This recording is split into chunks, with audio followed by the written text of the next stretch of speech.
নিজের টাকা দিয়ে কোনো কিছু কিনতে কার না ভালো লাগে, আর সেই জিনিসগুলো যদি হয় সংসারের জন্য তাহলে তো আরও বেশি ভালো লাগে।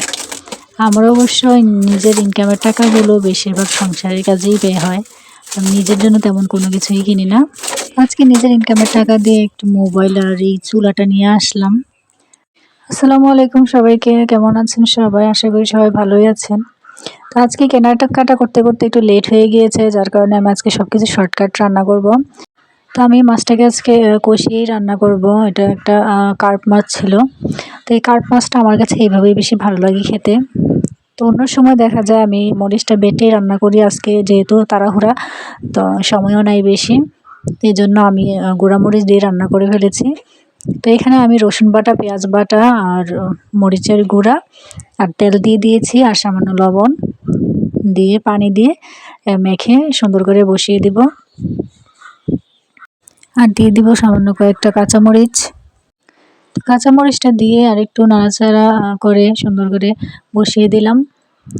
এখন এটা আস্তে আস্তে হতে থাকবে, আর এইটাতে কোনো কাজ নেই, এটা বলক উঠবে, আস্তে আস্তে মাছটাও সিদ্ধ হয়ে যাবে। আর ঝোলটা যখন শুকিয়ে আসবে তখনই নামিয়ে ফেলবো। আর এখানে অন্যদিকে আমি ডাল বসিয়ে দিয়েছি। তা আমি ডালটাকে একেবারেই বসিয়ে দিয়েছি। এখানে আমি সব মশলা একসাথে দিয়ে মেখে ডালটাকে বসিয়ে দিব, যেহেতু আজকে তাড়াহুড়ো। তো আমি এখানে রসুন বাটা, পেঁয়াজ বাটা, একটু আদা বাটা দিয়ে সুন্দর করে মেখে আর দিয়ে দিব হলুদের গুঁড়ো, লবণ, আর দিয়ে দিচ্ছি কাঁচামরিচ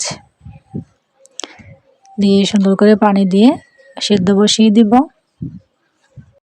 তো ডালটা সিদ্ধ হতে হতে বলে নেই, আমি আজকে যে মোবাইলটা কিনেছি ওটা ছিল ভিভো Y28 মডেলের মোবাইলটা। তো আমার আগের যে মোবাইলটা ছিল ওইটাও ছিল আপনার স্যামসাং A28।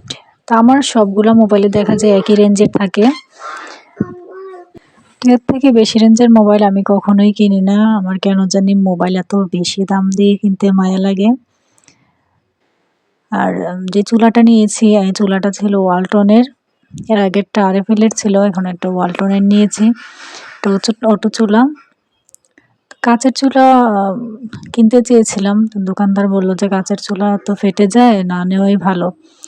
তো আমি এই জন্য কাঁচের চুলাটা আনিনি, যেহেতু আমাদের সারাদিন চুলা জ্বালিয়ে রাখতে হয়, মানে রান্নাবান্না হয় সারাদিন প্রায়, আর মেহমান আসতে তো কথাই নেই। তো এই জন্য আমি আর কাঁচের চুলাটা আনিনি, রিস্ক নিইনি আর কি। আমি স্টিলের চুলাটাই আনছি। এর মধ্যে আমার ডাল রান্নাও হয়ে গেছে। ডালটা সেদ্ধ হওয়ার পরে আমি ফোড়ন দিয়ে দিয়েছি। তো আজকে এই পর্যন্তই। আল্লাহ।